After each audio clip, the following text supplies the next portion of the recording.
Fallen troops, welcome to LZ Bunker. This is our next edition of Veterans Live Show, coming you from down in that bunker. Tonight, me and a special guest, a warrant officer who flew rescue missions in Vietnam, will be talking to you. I was served with the 101st Airborne Division, B Company, 1st to the 502nd Infantry, from December 67 to December 68 during the Tet Offensive. Now, our next guest is going to be Warrant Officer Phil Marshall from Dayton, Ohio. We both were with LZ Sally a few times together, not knowing it, but we were there. So, in the meantime, I'm going to have Phil come on board here and introduce himself to you. There he is. Hey, good evening. Okay, Phil, tell him what you've done. Where you were, Phil. Who you with? Well, 237th Medical Detachment, better known as Dust Off. We were the northernmost Dust Off unit, so we called ourselves DMZ Dust Off. But I was there from 4th of July, 69, and only spent 4.5 months in country. But it was a pretty incredible experience for sure. Flew over LZ Sally all the time. If I'd have known you were there, I would have waved to you. Thank you. Dropped a couple of six-packs. Yeah. Oh, no, those are ours. Those are ours. You can get your own, yeah. All right. But we did bring stuff out to you on the ground, though. Yeah. I appreciate it very much. The mail, the ammo, the reinforcements, the medical stuff. Okay, tell us what happened to you 4.5 months into service there. Well, we had a insecure night dust-off mission. We had 3 seriously wounded 101st guys, 502nd, if I'm not mistaken, and real close to the DMZ. And we were able to get them out, but as we were lifting out of the LZ, a bad guy opened up on us with his AK-47. Last round came through my door. I was hit in the arm, knocked my hand off the controls, so we started falling out of the sky. Didn't yell, but very distinctly said to the co-pilot, "I'm hit, I'm hit." Right. He grabbed the controls. I got out the Mayday, and next thing I know, he's flying us right into the ground. He froze on the controls. So with no feeling in my hand or my arm, I just grabbed for where I knew the control was and pulled us out. And everybody was okay, except we did lose one of those 3 on the way back to the hospital. That was the only guy that I lost. Okay. Tell us about the photo up there, Phil. Well, that aircraft is the exact aircraft that I was flying in the night I was hit. That was taken the day after I made aircraft commander, which was the epitome of flying in Vietnam. So single ship missions, single engine aircraft. 40% of our missions were at night, and like I say, that picture was taken just like 3 days before I was wounded in that exact aircraft. Because there was, I'm sorry. No, go ahead. I was just gonna say, because there was nerve damage in my arm, I was sent back to the States to have that repaired. And at that time of the war in 69, late 69. Once you were sent home, that was it. They didn't make you come back. Well, good for you.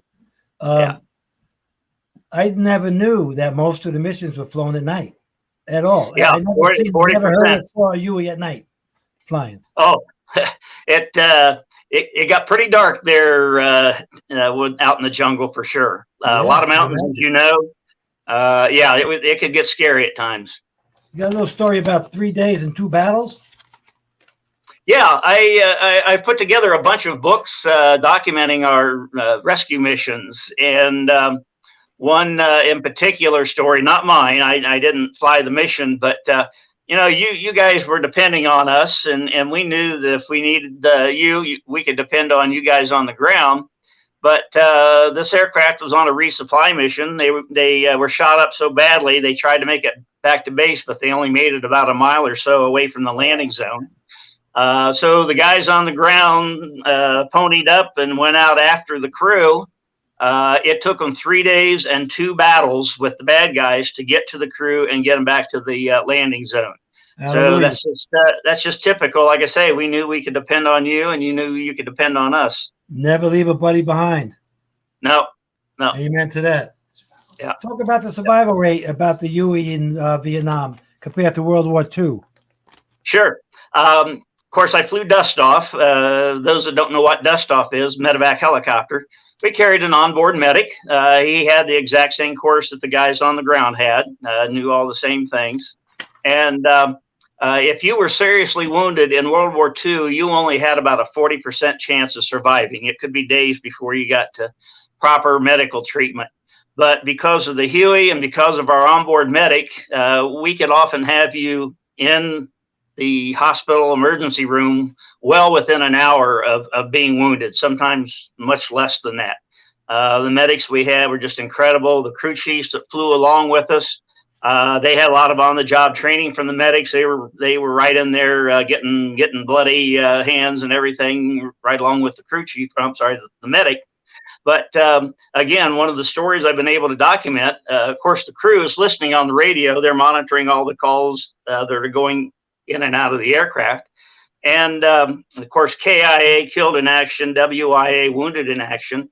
As they're approaching the landing zone to pick up the wounded, the ground radio guy says, "Hey, dust off, never mind, our WIA is a KIA now."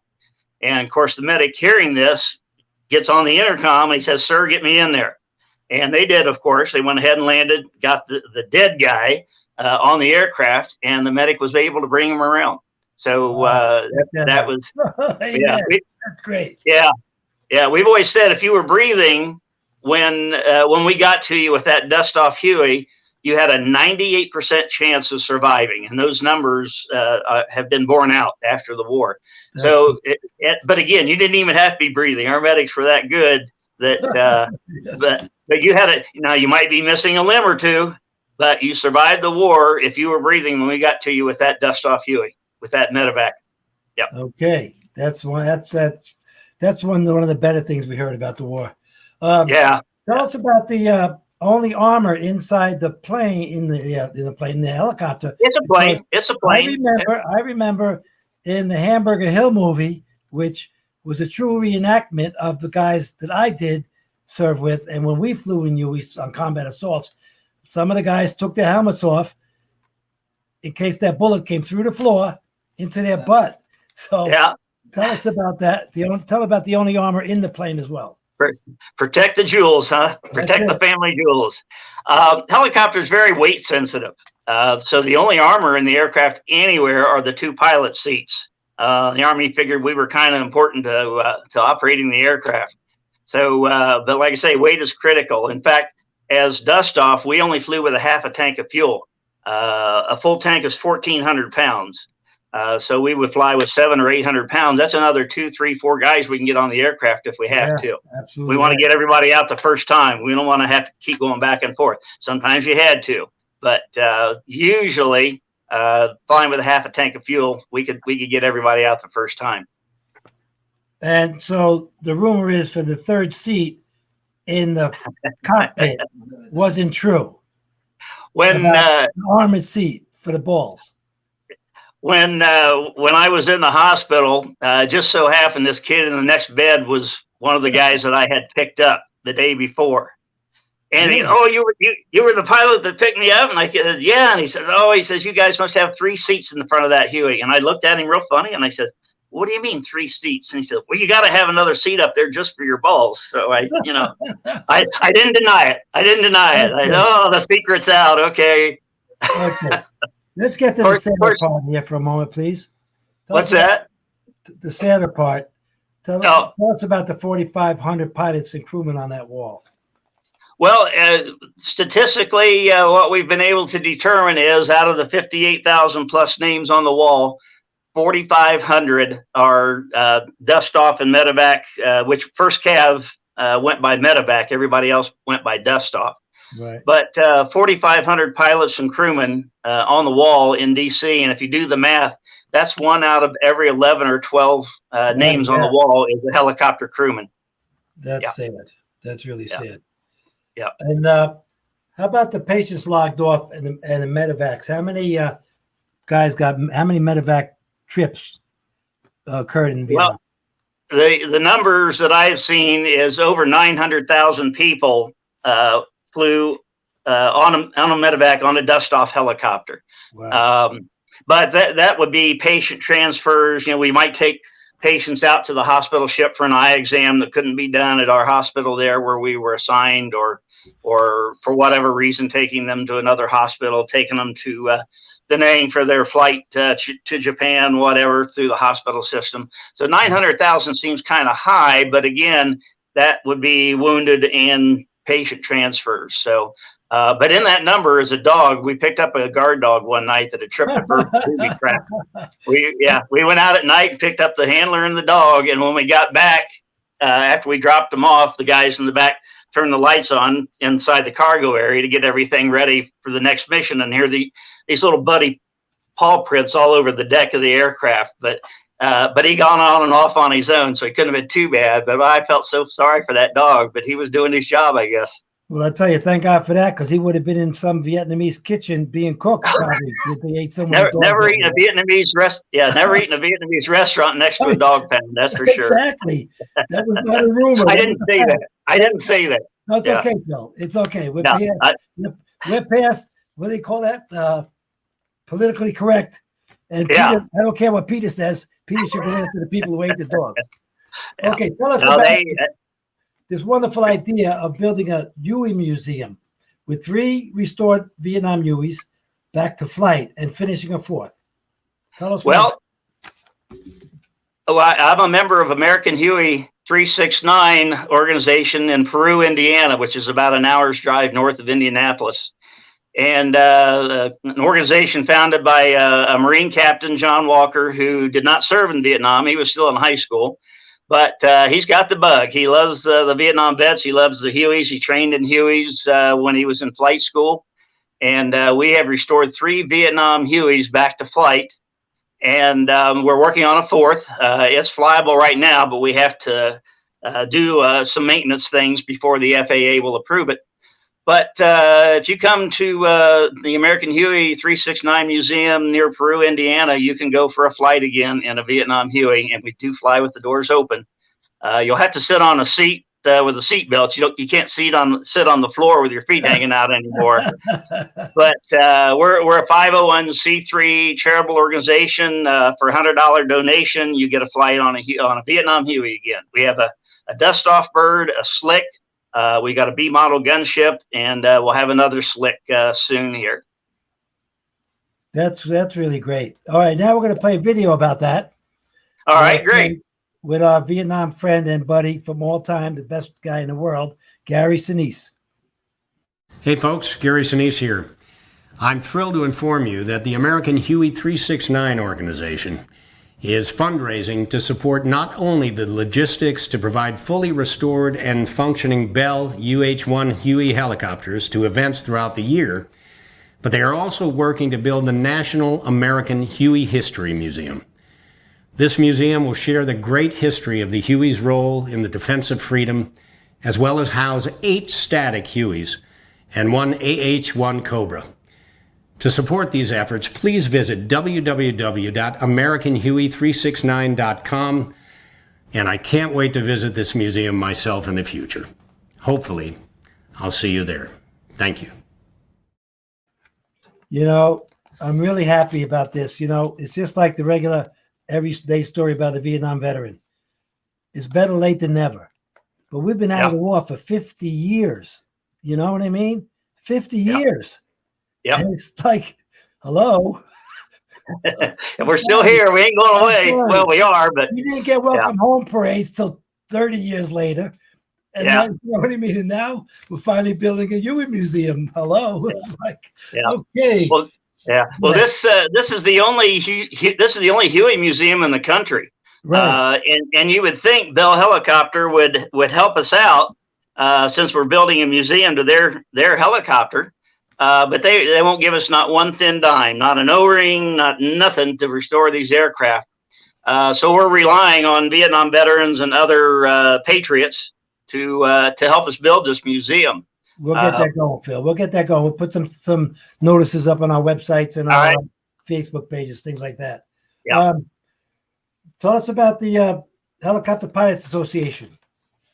Well, it's gosh, over I don't know, 10, 12,000 members strong, active members. We've determined that about 40,000 helicopter pilots were trained at one time or another during the Vietnam War. I thought that sounded kind of high, but that's what the numbers have shown. But I know when I went through the program in 68 and 69, every 2 weeks, the Army was training 450 pilots. About 250 warrant officer candidates, which was what I was, about 150 officer students, lieutenants, captains, majors, whatever, and about 50 Vietnamese students. So do the math, every 2 weeks, 450 helicopter pilots. Now, not everybody graduated, but still a pretty large number. Okay. I got a little question here for you. What's the difference between a slick and a dust-off or a medevac? Sorry. Sure. It's the same aircraft. Yeah, it's the same aircraft. But as dust-off or first cav medevac, we had the Red Cross painted all over the aircraft, and no guns except again for medevac. For the first cav, they called it preventive medicine, the door guns. But according to the Geneva Convention, we cannot carry offensive weapons. Right. Now, there are those who would argue the door guns were offensive, but most of the time, the door gunners, they're just shooting to keep the enemy's heads down. They may or may not have a target. Sometimes they did, sometimes they didn't. Most of the time, they didn't. But then, but a slick is a Huey with the door guns, and that was the one that you saw most of the time being on the ground, Right. Resupplying you, taking you into battle. Hold on a second. Let me give you some of this. Okay, yeah, there you go. Yeah, Oh, yeah.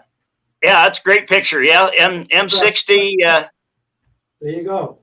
Yeah, M60 machine gun in stowed position. Yeah, but That's our first combat assault. B Company, 1st of the 50 Deuce out of Cu Chi. That's our first combat assault. Thank you. yeah, that's great. That's a great photo. Yeah. Thank you. I So, took a lot of photos than had ammo. Yeah. But the slicks were the guys that resupplied you and took you into battle, pulled you out. And oftentimes they would pull a medevac too. I mean, Oh, of but course. they didn't have the onboard medic. Yeah. Yeah, they didn't have the onboard medic. If for some reason they brought ammo, reinforcements, replacements, whatever it was, the food, mail, somebody was sick or got wounded lightly, but then developed something, they took them out. Yeah, absolutely. Yep. Besides Yep. heavy duty stuff. Yep. The B model Huey, I'm hearing had get a little assist from the crew to get off the ground. Yeah. We the B model was the second version of the Huey, and it's the one that had the shorter cabin, and it was way overloaded with fuel and ammo, and you get the crew in there, and it was when that happened, the guys in the back would have to run alongside the aircraft down the runway until they had to jump on, just to try to get some airspeed to get that puppy in the air. Yeah. You ask anybody, and the B model gunship is one that we have restored at American Huey. As far as I know, it's the only flying B model Huey with the rockets and miniguns on it. That's great. Yeah. Thank you. Yeah. Okay. But yeah, it was a little underpowered. Here we go with the Huey and the Vietnam veteran, and most of the guys who served in the bush or in the rice paddy or in the jungle or in the mountains, wherever it was. Whenever they hear that woo, woo, woo, woo, woo, woo thing, we look up. Some guys run away because they can still have that PTSD, thing. Yeah. PTSD thing. And I just, for myself, Oh, I still look up. I look up. I look up and smile where it is, because where is it? It's like, Yeah. it did so much good for us. It's incredible. So tell us about that. What you told me, the best sound in the world for a grunt was a Huey, but you call it the cone of sound. Well, it was a sound of hope, was what we call it now in American Huey 369. But the helicopter puts out a cone of sound. So when we're at altitude, you can hear it coming from way off. But this cone, when you get close to the ground, then it's very small. And so that was why we could sneak up on the enemy, that we're flying 120 knots, 124 knots maximum speed of a Huey right over the trees, and you don't hear us until we're right on top of you. And unless you got a weapon pointed up at us, you ain't gonna get us. You know, But that you're was right. how we would Yeah. get into Hot LZ, was come in opposite the direction of the enemy, but come in, like I say, fast as we could go, treetop level, literally skimming the tops of the trees. And then when we get to the landing zone, then we just put it up on its side and use that rotor system as a brake, and then drop down into your landing zone, get our wounded, and get out. Yeah, I mean, I can testify to that sound, and I'm trying to just in my own mind to judge what the best sound I heard. I think it's the Huey, but the F4 Phantom had a pretty good sound too. Well, when you guys heard those blades, you knew that your day was going to get just a little bit better. Better, amen to that. You're right. Yeah, Okay. yeah. So, Phil, I know you got a couple stories here. So tell us about being 21 years old in Yeah. Vietnam. Well, if you remember, at the time you couldn't vote until you were 21. You couldn't Drink? buy alcohol until you were 21 in the States. The nice thing about the Warrant Officer Flight Program was that you could go in right out of high school. So you graduate high school at 18. A year later, you graduate flight school at 19, and you're flying helicopters in Vietnam. And I hate to tell you this, Ronnie, but most of those guys who were flying you around were 19, 20, 21-year-old kids. We couldn't tell because they had helmets and they had little microphones in their face, though. Well, and we would grow mustaches so we would look older too. So yeah, but where was I? I lost my train of thought. That's okay. We knew that you guys were depending on us, but this fellow told me, and again, this is another story that I've been able to document in my books, that he was a Cobra pilot from Southern California. He gets home and he realizes that his driver's license has expired. So he goes to the DMV. He says, "I got my uniform on, all my medals and my wings, and I'm in my dress green uniform." And the lady wouldn't let him renew his license because he wasn't 21 yet. He had to go home and get his mom to sign for him. True story. Absolutely true story. Okay, Yeah. I hear that. But because our good friends in Congress, one of the few things that made common sense ever was to lower the voting age. If you are old enough to fight for your country, then you should be old Amen. enough to vote for who sends you there. Amen So to that. that's why 18-year-olds can vote today, was because of the Vietnam veterans. Yeah, I hear you. Actually, Yeah. I'm going to put a little plug in for my son, Joshua. He's he's overseas with the Army now, and he went in the infantry, and they, for some reason, because he's kind of a brainiac, want him to go to Warrant Officer School to fly helicopters now. So Good hopefully for him. I'll get a little recommendation from you. Okay. Yeah. Okay. You're going to tell us one big story again. Tell us about what's that? Huey in Cincinnati Reg, Three Rivers Stadium. No, that's not Three Rivers. What is it? Great American Ballpark. Now it's a Great American Ballpark, right? Yeah. Tell us, yeah, the Cincinnati Red Stadium. Yeah, we have sponsored our. We're building the museum, and we don't have all the money yet that we need. We're going to start this spring because we're losing our temporary hangar. But we have some great friends in Cincinnati, the Cincinnati Reds, and some of their sponsors. And it took a couple of years to put it together. But last 4th of July, we did 2 flyovers, 4th of July weekend. And then the middle day between those 2 games, the Reds had their 150th anniversary celebration, the oldest team in Major League Baseball. And we flew all 3 of our Hueys down there. We landed in the outfield. It was just an absolutely incredible feeling. I had been going to the Reds game since I was a little kid.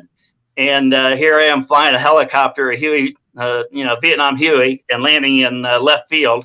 I'm in the medevac helicopter. But it was a great fun, great exposure for us. And the Reds made a very sizable donation to the museum, but we still need help. We're not quite to our goal yet. Well, I'll tell you what, talking about little kids, you have the energy, exuberance, and get-go for a little kid. Now, we're going to take a little moment here or two, ladies and gentlemen, to watch a video about that landing at Cincinnati Ballpark. Hold on.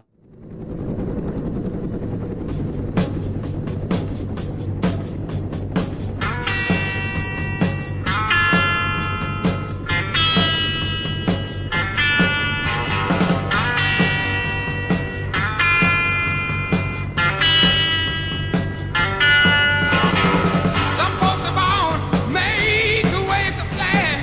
Ooh, they're red, white, and blue. And how about this? The Huey rolling in. Okay, is that you there, Johnny Walker? That's Phil. You couldn't slap the smile off my face right there. Phil's got his lady. Yes. So you got to go up in that thing yesterday. Yeah, I mean, I'm about to just start flying with these guys as a side job. That's the most fun you can have. It was amazing. There you go. That was great. Yeah, that was an amazing 3 days there. The Reds told us, as far as they knew, that was the only time military helicopters have ever landed in a major league ballpark. Amen to that. They fly over a lot, now the Blackhawks do, but they still have units flying over. That's great. Yeah, but we spent the day in the outfield of Great American Ballpark. That was pretty cool. I think they said like 20,000 people were there to visit. I mean, kids are running the bases, and it was a Veterans Day extravaganza that the Reds put on, and very well received by the fans for sure. Yeah, maybe we could, something. Maybe we'll send this video around to all the regular ballparks everywhere. And there you go. There you go. Hockey. Hey, we're available. Even in hockey, when they play that game outdoors somewhere in the wintertime, they play that one game. Okay, Yeah. Phil, tell us about the Wings of Vietnam worn by a pilot in Afghanistan. I'd been known to play video games online. Even us old guys do that. And I met this guy who was still in flight school, Warrant Officer Flight School, and we got to talking, became friends, and he wound up flying Chinook helicopters in Afghanistan. So knowing that he was going to be doing that, I sent him a pair of wings that I wore in Vietnam. And he said, I can't put them on my uniform. Justin Lanin is his name. He said, I can't put them on my uniform, but he sewed it on the inside of his collar so that when he put his collar up to fly, the other pilot would see them. So I was pleased that he could do that. Well, he survived his tour in Afghanistan. And after he got back, I got a package in the mail. And it was a pair of wings and the American flag that he wore on his uniform in Afghanistan. So those wings and that flag are on my helmet. So every time I fly a Huey, those Afghanistan wings and flag go along. That's great. Phil, tell us about finding dates and location of extractions and or medevacs or stuff like that. Sure. The mission would be called into our base in the clear. All the dust-off helicopters use the same radio frequency. Anytime you guys got in trouble, you could go to that frequency, and you would either get an aircraft in the air or you would get our base. And so we would have a mission sheet if we got it from our operations hooch. But we knew about where you were. We knew about how long it was going to take to get there. So we would head off in that direction. And as we're going out to pick you up, we would give you a call on the radio. Hey, I'm about 10 minutes out, whatever. And give me a call when you can hear me. Well, we have a homing device in the aircraft, and it's a needle that will go left or right, depending on where you are from me when you transmit. So I can center that needle, and now I know I'm heading right for you. So now when you can hear me, remember that cone of sound and the sound of hope, you call me and you say, okay, I can hear you. So that's when I drop down to the deck, tell you to pop your smoke. I'll identify the color because the bad guys were monitoring the radios. Right. And then we would go right to the smoke. We didn't do any flying around looking for you. Oh, there's a good place to land. You pop that smoke, that's where we're going to land. And you better have your wounded ready because we don't want to stick around. We're a very, very vulnerable type. I can't even talk. Very vulnerable target sitting on the ground. I'm going to have to quit drinking in the mornings. I can see that. Okay. My doctor told me to quit drinking alone. So now I wait till the grandkids get home. That's a good idea. After school, at least it's 3 or 4 o'clock, Yeah. So anyway, that was how we found you. Give me your coordinates in the clear. The bad guys know where you're at. They just shot your butt. Don't make me look up on the SOI to find out the code numbers and everything. Just tell me where you're at. Pop your smoke. What's SOI? Standard operating instructions. Okay, there you go. Good. Yeah, the little code sheet where you encrypted all your locations and everything. Isn't that like SOP? No, that's standard operating procedure. I think SOI is standing. Instructions, the same Yeah, thing. Like yeah. procedure? Oh, Come on. didn't know there was Come on, up-to-date Ronnie. instructions. I got you. Okay. Come on, it's been 50 years, dude. Okay. Sorry. Okay. I have to ask you another question here about when you got a call and you got to a place and they forgot to tell you it wasn't a rice paddy or a farm yard or something, it was triple canopy. What was the big difference in deal? One word, the hoist. Right. And the hoist was absolutely the most dangerous, the most high pucker factor thing that we ever did flying Hueys in Vietnam. Of course, you know what high pucker factor is, right? Yes, man. Yes, sir. That's when the cheeks of your butt just Yeah, I pucker got up. you. You don't even, you don't need a seatbelt to keep yourself in the seat. Phil, you The, know, I would normally bring that up, but you're a nice guy. You bring all my bad stuff out. But I'm not saying it. You are. Yeah. No, that it's to extract the wounded by the hoist. The cable was up to 250 feet long, and we would settle down into the trees, and I've got to stay perfectly still so that cable can go down through the trees, not get hung up. And of course, you know how much noise that helicopter makes. And the bad guys don't even have to see you; they just shoot with noise. Yeah. And it can take 10, 15, 20, 30 minutes to get all the wounded up on the hoist. And I mean, you're sweating it. And the other pilot is right there next to the controls in case you become physically unable to fly the aircraft, if you know what I mean. Yeah. And a lot of aircraft were lost. A lot of guys died flying hoist missions. That was absolutely the worst thing, but it's what we had to do to get you guys out. It's either that or as a friend put it, you either de-roast or you die. You either come home or you die. Yeah, I had one experience with the hoist.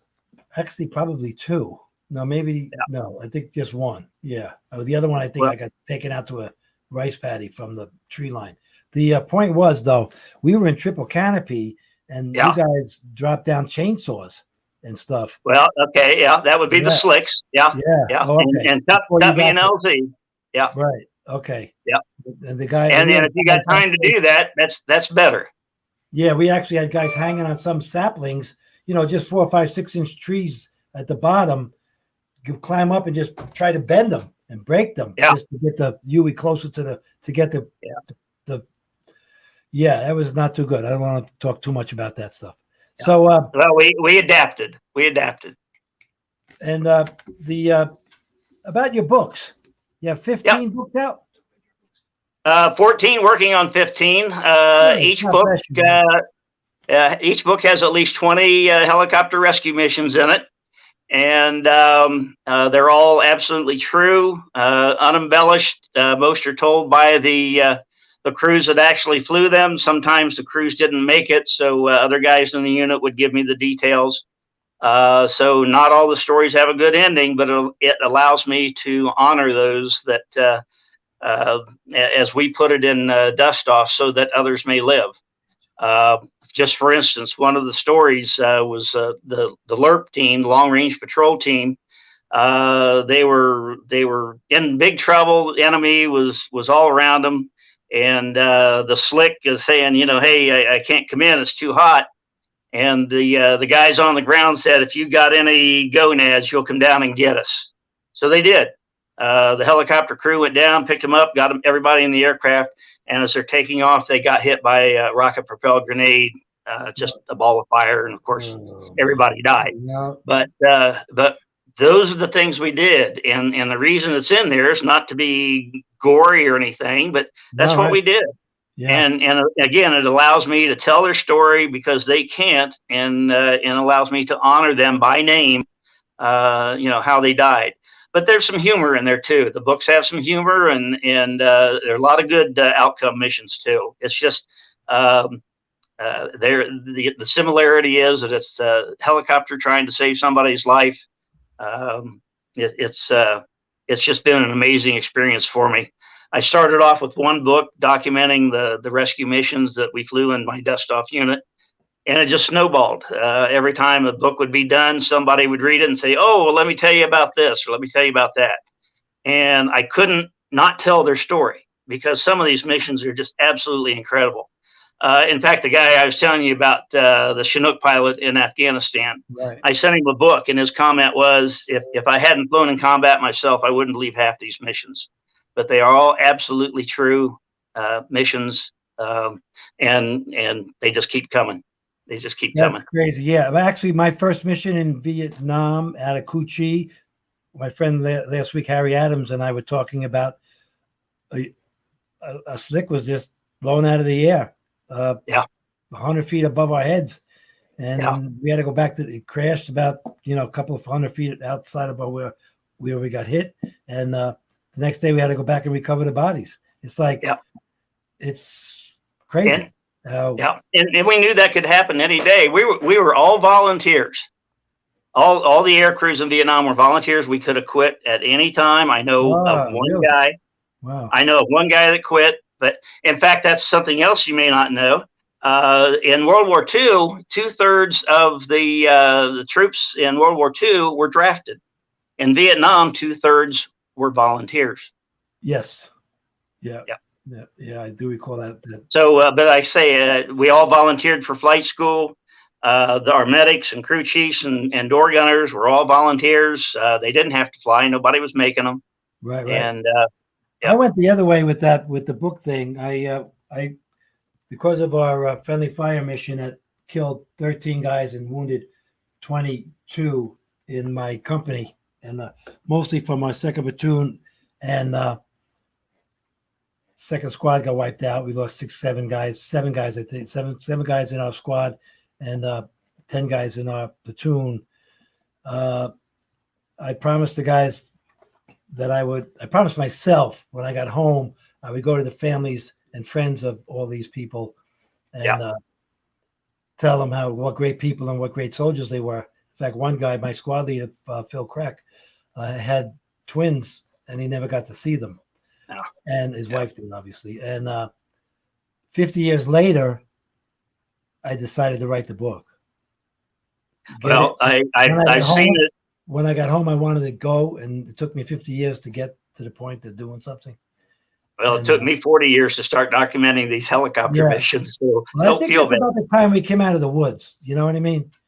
After the parade they had in Manhattan, and I think in 91 or 92, it started to change a few things. Plus the fact there was no such thing as PTSD, I think, till 1988. Yeah. Somewhere in the 80s, the late 80s. And the VA started to help guys out. And that's when I came out of my shell in 2007, 40 years later. That was like, who knows what, But thank you so much. And we're going to get you. My pleasure. I have no regrets. It was incredible. If you can imagine giving a 19-year-old, 20-year-old kid a new Corvette. Yeah. With no rules. That was us flying those helicopters. Really? That was that. There you go. Yeah, that's great. I thought you were a bunch of old men. Give us your website. Where you can buy your book at. Oh, okay. Hang on. Hold that up for a second. Right there. I carry them in stock. Right there. Perfect. That's my email address. I ask $20 each copy of the book. You got it. The tax and shipping and everything is included. Notice there's a dot after DMZ, DMZ.dustoff. But check or cash or PayPal, and I carry a supply on hand. And of course, I will sign it and dedicate it. But you probably got a slick full of books. I got one or two. With 15. In fact, there's 9 of them holding up the camera right now. All right. God bless you. Yeah, but no kidding. It has been incredible. I couldn't tell you how many hours, but I have met so many guys that I would have never met otherwise. And like yourself, your research. Yeah, and met guys like you that I would have never met otherwise. Oh yeah, it's been an incredible experience for me. Absolutely. You got it from the Facebook page, right? I found you on Facebook. Yeah. Yeah, that's where I get a lot of my stories. Is I see a guy with a Vietnam hat on. Hey, you've got a rescue mission you'd like to share with me. That's And great. yeah, that was how Yeah. I found you. Yeah, Yep. it took me about 6 months to get all the research for our book. Oh, it's a beautiful book. It's It's beautiful. the point was I started at 6 o'clock on the East Coast because everybody would have to go to work or go to the American Legion Post or VA or whatever. I mean, the VFW. And so I started calling 6 o'clock at the Post to find out who knew something about the memorial that I went through volumes and volumes of trying to get pictures of what their memorial looked like. And Yeah. I would call on the East Coast from 6 to 9, and then I would move to the Central Time Zone from 7 to 10, and then the Mountain Time Zone. I'd be calling at 12 o'clock in California, and I had to wait till the next day to call Alaska and Hawaii to get their information. And it took me about 4 or 5 months to get all the stuff down because I wanted to get it right. I researched the research is important because I say you did a great job with it. it was like they would tell me something and I would find something on the internet, and you're not going to believe that stuff, obviously, right? Or well, you better check it out. And then I would call the Post or a museum or even a Chamber of Commerce in town, depending on who called back or whatever, and ask them about their memorial. And they would tell me, and then I would call back somebody else to verify it. I would, you know what I mean? To see. And I would say to them, hey, where'd you get that granite from? The XYZ Granite Company? And they say, no, the ABC Granite Company, just to check. Yeah. And Good for you. Yeah, the best one, the person who knew the most about everything in town was the barmaid. Really? Absolutely. I wouldn't know. I don't go to the bars. Phil. They know the whole deal with everybody. They have women in the bars? They have women in the bars? I didn't know that.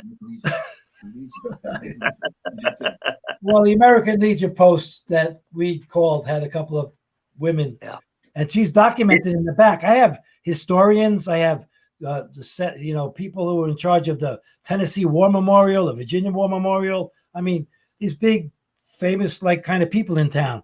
But I do have some barmaids listed in the credits. In the credits. Do you notice nobody's trying to tear down Vietnam memorials? I don't think they would have too much luck with that. Ooh. You don't want to upset a bunch of Vietnam guys, that's for sure. Yeah, how do they say we're still old, but we still got some fire in the pants or something like that? Yeah, something like that. Yeah, I haven't seen any of them trying to tear down a Vietnam memorial. Hey, can I mention something about the American Huey Museum real quick? Oh, absolutely. My understanding is they're taking books about Vietnam off the library shelves. They're either only giving a couple of paragraphs in the school history books about it, if anything. If we don't tell these stories, if we don't support this Huey Museum, all of our stories are gone. All of our efforts. For a minimum $1,000 donation, you can help build this museum and become a founder of the museum and get your name on a bronze plaque that'll be in the main entrance. When you become a founder, you get a founder's cap, and you become a part of the organization. You become a part of the museum. How do we get in touch? How do they get in touch with you? American Suzuki. I used to have a motorcycle dealership. I keep doing that. It's American Huey. AmericanHuey369.com. There we go. Okay. And Suzuki. but like I say, for a minimum, you get that. For a minimum donation of $1,000, you get your name on the plaque. Anything you want to put on there, your name, a buddy who died in Vietnam, or realizing that not everybody has $1,000 to donate. We are a 501c3, so it's tax deductible. So every $10, for $100, every $10 and $20 helps. Yeah, but for $100, you buy a brick. We have a brick walkway that's going from the flagpole through the museum out to the landing area, and each brick will have at minimum the 58,000 names on the wall. But also for that $100, you can also put a brick for your name, your company name, honor somebody. I mean, Great. Joe Blow, Vietnam veteran that was KIA, he might have 10 bricks there because they had 10 buddies that want to buy a brick with his name. There's no limit to how many you can have. But my point is that if you don't have the $1,000 to help us build the museum and become a founder, then for a minimum of $100 or even $20, but for $100 you get the brick and you can put 4x8 brick and you can put somebody's name on. But again, this is the only Huey museum in the world, and we're building it. And what says Vietnam more than a Huey? So it's not a Vietnam museum, it's a Huey museum, but that's us. That's Amen. us. Well, thank you so much, Warrant Officer Phil Marshall from Dayton, Ohio. We appreciate this. A lot of education here, a lot of history, a lot of memories, and some sad, but thank you for your service. God Thank bless you. Thanks for welcome yours. home. Welcome home. Carry on.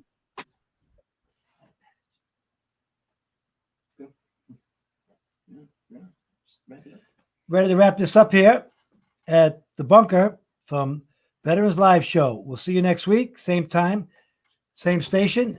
But I have a little gift here for somebody. Anybody who served with the 502nd in recon, let me know. Text me or email us or whatever, and then we'll send you this patch. Okay? You got it? Message us, go on the page, call, whatever. Recon 502nd. Thank you. 101st Airborne Division. Good night. God bless you. And see you next week.